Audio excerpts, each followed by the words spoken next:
population being suddenly decimated recently. Well, maybe not literally decimated, but considerably reduced. And I don't think anyone has found a reason for that. So there are all kinds of things happening, and I sometimes feel like maybe it may be beyond us by the time we realize what's really. First of all, we may never realize. In the case of some questions, there might be such complex interactions going on chemically that we may not know. How do you feel about this? I think there are two sources of pessimism, and one you've been expounding.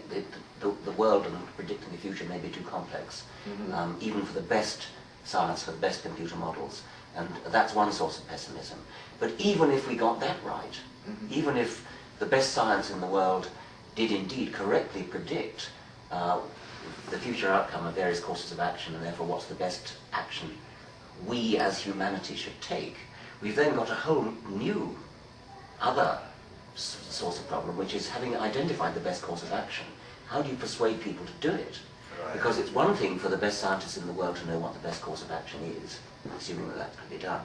But then you've got market forces to contend with, you've got people's inherent self-interest, you've got rogue politicians in rogue states, which might actually be very big and powerful states like the United States. You've got to, the best scientific advice that the United States president can have is arguing very forcefully about global warming, and the present US government is much more interested in listening to the interests of big business.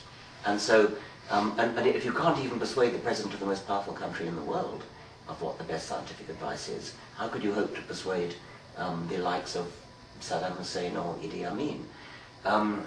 And let alone individuals who might be asked to use less gasoline, for example, in the interest of everybody.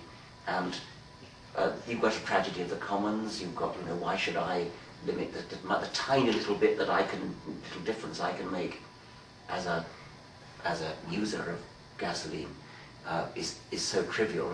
I'll do it as long as everybody else does, but everybody else isn't, so I won't bother. So I think that the even bigger problem than the one you raise, which is the problem of doing the science well, an even bigger problem may be the political problem of turning the scientific diagnosis into political action, which is sufficiently widely accepted to work. So in your view then, we really should be conservative about unleashing new scientific technology? Oh, that doesn't follow necessarily, because it's not obvious that the new scientific technology is going to be any worse than what we've already got, and so that doesn't follow. But I mean, I think we certainly should be doing research to try to get the best prognostications we can, limited as they are, and try to improve our modeling, try to improve our methods of doing it, and then we face the political problem of persuading. But what about this problem of substances? That, for example, they recently tested the water, I think in Washington, D.C., and found at least 6 pharmaceutical substances, including high levels of a certain antidepressant or something. Yes. I mean, they're tiny, trace amounts, and nothing near the doses that are prescribed for people who actually need this medication. Yes. But the water supply of a whole city is and this, don't you think this might have just completely unforeseen kinds of effects? Well, of course I do, yes, and I think that it's very good if scientists can identify these things and call them to the opinion of people who make decisions. And I think a more difficult problem is to get the people who make decisions to act on them. I see. Well, we're at the point where I'll ask you a couple of questions that readers have sent in. I preface my questions with that, especially so that you don't shoot the messenger. One professor of English from Rutgers who wanted me to say to you that he is a fellow atheist has asked a 2-part question. Why do you focus in your book on the bloody and dark parts of the Old Testament, not the kinder parts of the New Testament, like, say, the Sermon on the Mount. And the second part of his question, the second question really, is had Bach not believed in God, would he have written the B minor Mass? And if not, wouldn't the world be a worse place for its absence? Well, obviously he wouldn't have written the B minor Mass. That's not quite obvious actually, because atheists do sometimes accept commissions. Artists tend to go where the money is, and for most of Europe's history, the money has been with religion.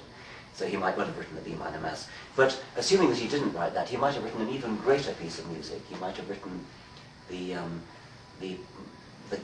Milky Way cantata. He might have written the Evolution symphony. No, symphony hadn't been invented then, but you see what I mean. Right. So you cannot possibly, it's not obvious that you can credit religion with the great art that's been done in its name, because firstly that's where the money was, and secondly nobody knows what Beethoven's Mesozoic Symphony would have been like. It could have been simply glorious. In any case, of course, it's a fallacy, and your correspondent clearly doesn't fall into that fallacy. It's a fallacy to think that just because something can inspire great art, that makes it true. Falsehood can inspire great art, of course. The first question, why pick on the bloody passages of the Old Testament rather than the more humane passages of the New Testament? It's awfully easy to pick and choose your scriptures, and if you do pick and choose your scriptures, then you can put together a nice anodyne collection of sayings, which you decide which you pick and choose, by the way, on the basis of a modern, non-biblical, non-religious consensus of what's morally and ethically acceptable. But we are beset by, surrounded by, people in this country, in the Middle East and elsewhere, who really do take the scriptures, every word of them literally, and who have great power. The United States has, according to Gallup polls, about 50% of the population of this country believes that the world is literally 6,000 years old. Stark raving bonkers, and yet it's half the population, according to the Gallup poll. Those are the kind of people, I mean, the only reason for that 6,000 years, literally the only reason, is that that's for their interpretation of the book of Genesis. So they take every word of the Bible seriously. And presumably, if they ever got down to reading it, they would take the horror stories, the horror passages of books like Leviticus and Deuteronomy seriously as well. And some of them do that, and that's where a lot of the bigotry comes from.